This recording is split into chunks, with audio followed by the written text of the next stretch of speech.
Her words landed like a slap. The laughter around the table swelled, wine glasses clinking, smirks flashing, my father's dismissive chuckle echoing. Everyone enjoyed the punchline. Everyone except me. But I didn't flinch. I smiled. Not the smile of someone embarrassed, but the smile of someone holding a loaded gun under the table.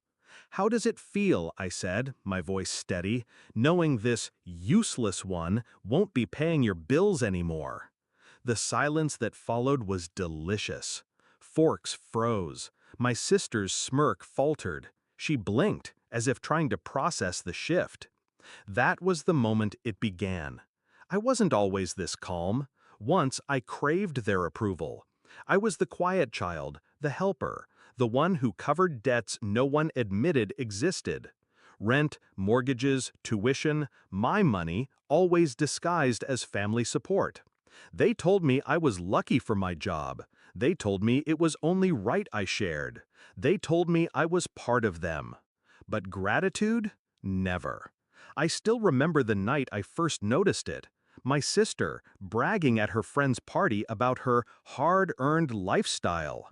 She was standing in front of a car I had bought, talking about vacations I had funded. Not once did she mention me. That was when the first crack split open. The betrayal didn't scream, it whispered. A credit card statement with charges I hadn't made. A sudden transfer missing from my account. Then I learned the truth. My father had been quietly wiring my money into their accounts. Just temporary help, he claimed. My mother called it family duty. But the moment that ended it for me was hearing my sister laugh on the phone, calling me the family ATM. I didn't confront them, not then. I didn't cry. I studied. I planned.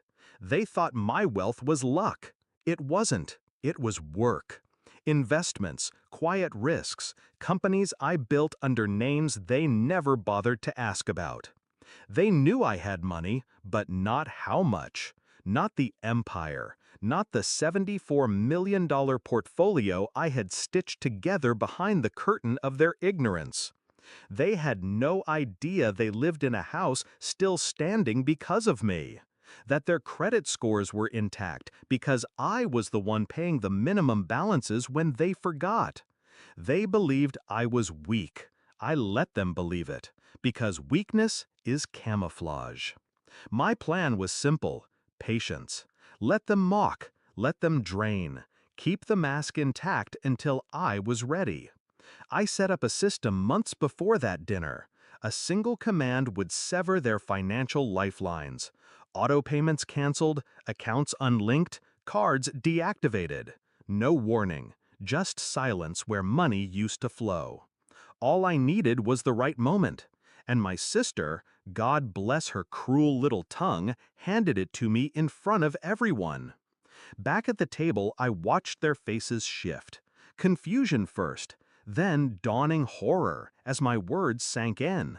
"What do you mean?" my father asked, voice tight. I sipped my wine. "Exactly what I said. You'll figure it out soon enough." My sister's laugh was brittle now. "You're bluffing." I didn't answer. I didn't need to. The next morning, I flipped the switch. Their utilities? Unpaid. Their mortgage? Frozen. Credit cards? Declined. College funds they thought they still controlled? Gone. By noon, the calls began. First from my mother, angry, shrill. Then my father, furious, demanding.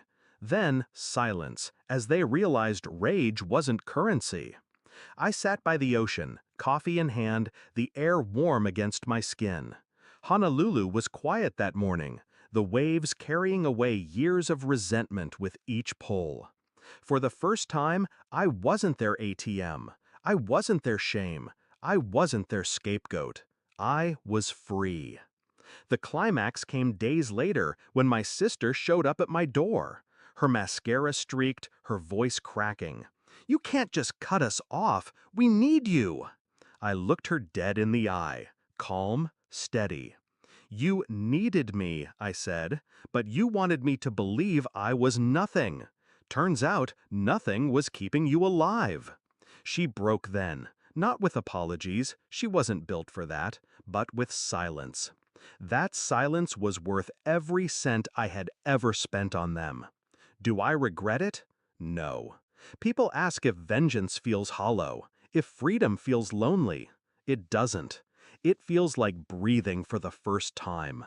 Because revenge wasn't the goal. Clarity was. And the truth is, family who treats you like a wallet isn't family. They're parasites, and parasites only survive as long as you feed them. So yes, at that dinner, they laughed at me. They called me useless. But useless people don't hold empires. Useless people don't flip a switch and watch an entire house of leeches collapse. No, useless people beg, and that's exactly what they're doing now. And me? I'm sitting here, the waves brushing against the shore, glass in hand, finally smiling without restraint, because the most useless one turned out to be the only one who never needed them at all.